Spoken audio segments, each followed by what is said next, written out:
Hola, yo les voy a explicar sobre el encadenamiento de sílabas. Es interpretar secuencias de palabras como si fueran una sola palabra encadenada. Cualquier secuencia de vocal, consonante, vocal dentro de palabras o entre palabras se divide en vocal, pausa, consonante, vocal, formando dos sílabas abiertas. Hay una regla que es cuando una consonante tiene una vocal a su izquierda y a su derecha, la consonante siempre va junto con la vocal de la derecha. Un ejemplo para, primero que nada, esta es la estructura. Es vocal, pausa, consonante vocal. O consonante vocal, pausa, consonante vocal.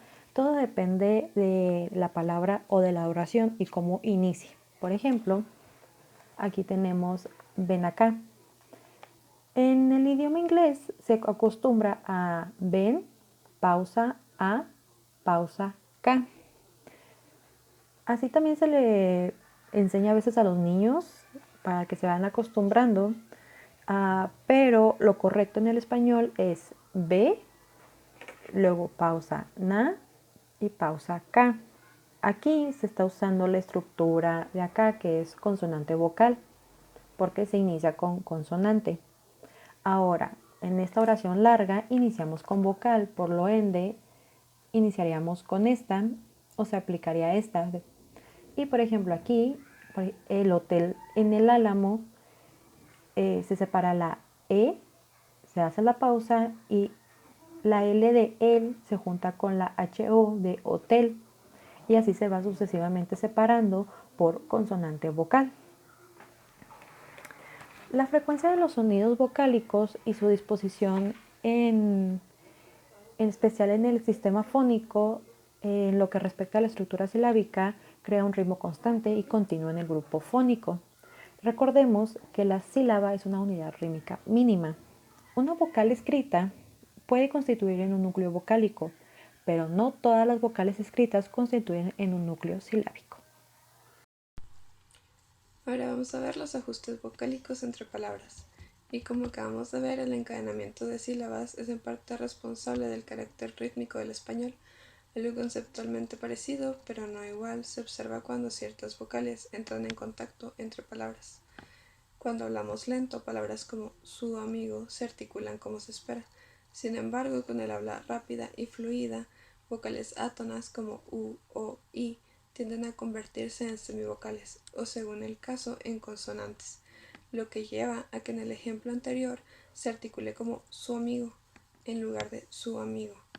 Además, el ajuste articulatorio de la vocal o se conoce como sustitución de un sonido, porque entre palabras suele convertirse en una semivocal o en una consonante cuando la hablas más rápida. La vocal o se convierte en semivocal cuando no inicia la sílaba y en consonante cuando sí la inicia. En el ejemplo, hablo español es una semivocal, o es así, es una semiconsonante. Estos procesos articulatorios que acabamos de describir dan lugar a una reducción del número total de sílabas. A continuación, daré algunos ejemplos de esta reducción silábica de la que hemos estado hablando. Tenemos el ejemplo, ya puesto anteriormente, de su amigo. Lo normal sería que esta quedara dividida en 4 sílabas. Su amigo. Sin embargo, nos quedaría con un total de 3 sílabas al hacer esta reducción. Su a en una sola, mi go en otras 2. También tenemos el ejemplo de su historia. En esta también debería de tener un total de 4 sílabas. Su historia. Pero el resultado sería de 3 sílabas. Suis en una sola, toria por separado.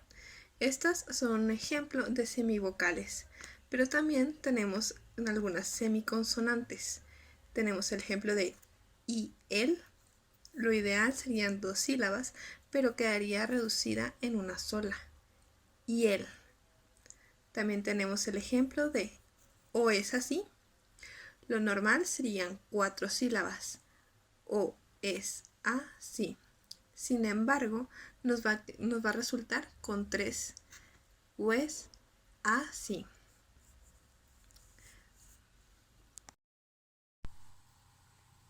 Acento prosódico.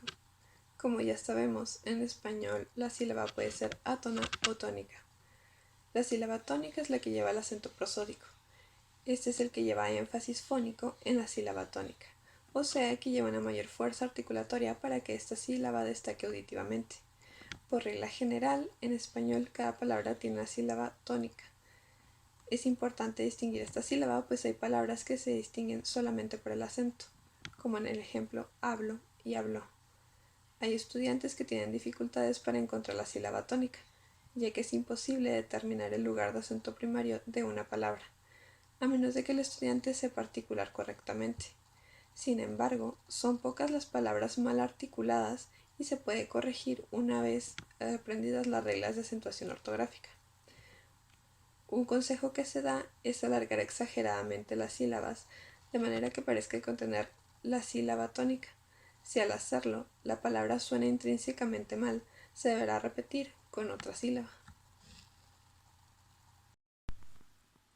En el consejo que se le da a los estudiantes que están aprendiendo español para identificar una sílaba tónica es alargar la sílaba de manera exagerada. Si la palabra suena intrínsecamente mal, se deberá repetir el proceso con una sílaba diferente. Como ejemplo de ello, tenemos a la palabra naturaleza, en la que a los hablantes nativos nos resulta fácil identificar que la E en este caso es la vocal tónica, pero para ellos es más complicado y deberá ser a prueba y error. Por ejemplo, naturaleza, lo que nos dejaría con la palabra naturaleza.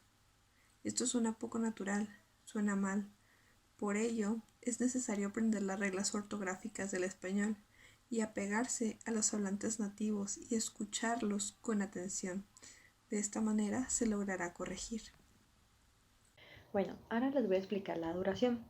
Si comparamos la pronunciación de las sílabas átonas con las tónicas, su duración es casi idéntica en el español. Ahora, las vocales tónicas no se alargan y las vocales átonas no se reducen. Esta reducción o relajación de sonidos vocálicos no existe en el español. Las vocales átonas mantienen su timbre y se distinguen de unas con las otras. En el inglés, por otra parte, las vocales tónicas se alargan mucho y las vocales átonas se reducen considerablemente. Las sílabas átonas, son tan cortas y relajadas en el inglés que casi no se perciben en el sonido. Se conoce como schwa y está representada como una E invertida. Este es el símbolo de la schwa. Sí, ok. Una característica es que no lleva un acento primario y esta no existe en el español.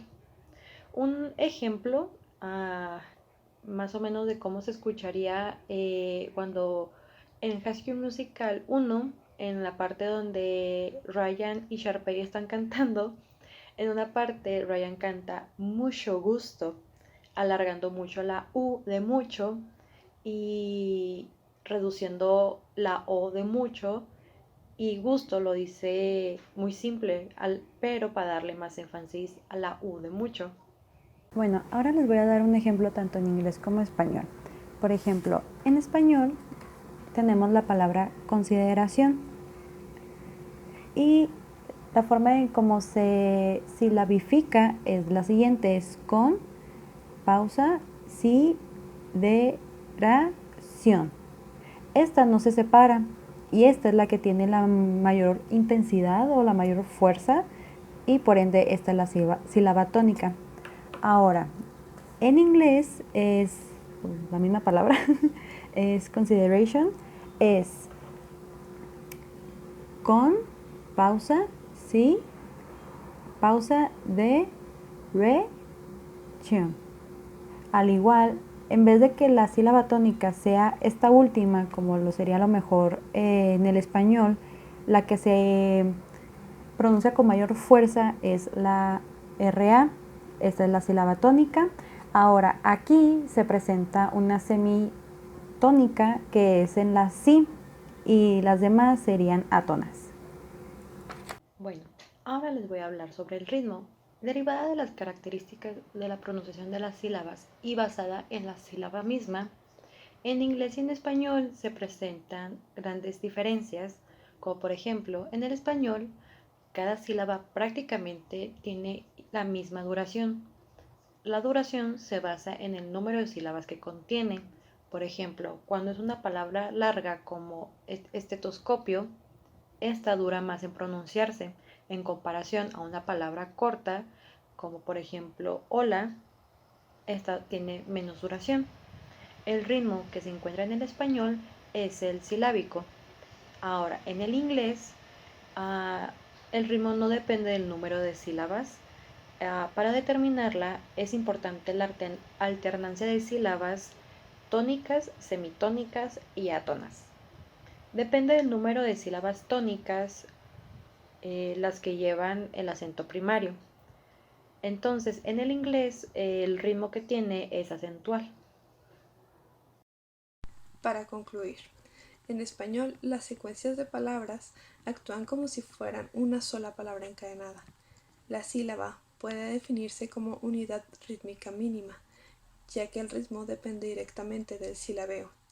Para un estudiante es vital aprender la división correcta silábica en grupos fónicos e intentar imitar el silabeo de un hablante nativo. En cambio, en el inglés, lo que más importa para determinar el ritmo de una oración es la alternancia de sílabas tónicas, semitónicas y átonas. La duración depende del número de sílabas tónicas y no del total de sílabas.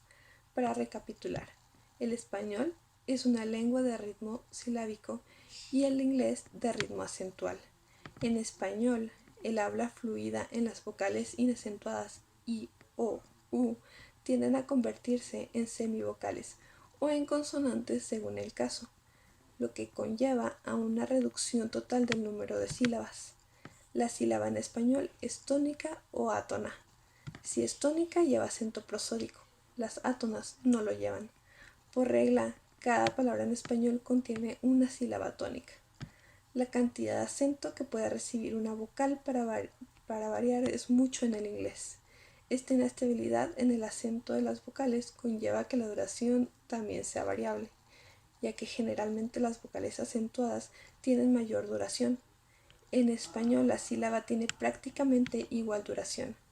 En inglés, todas las vocales átonas se articulan con un schwa.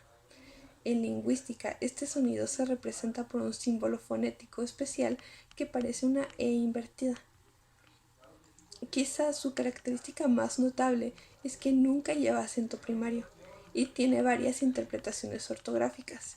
Es importante recordar que este sonido no existe en el español y que la introducción de este sonido en el español lleva indudablemente un acento extranjero.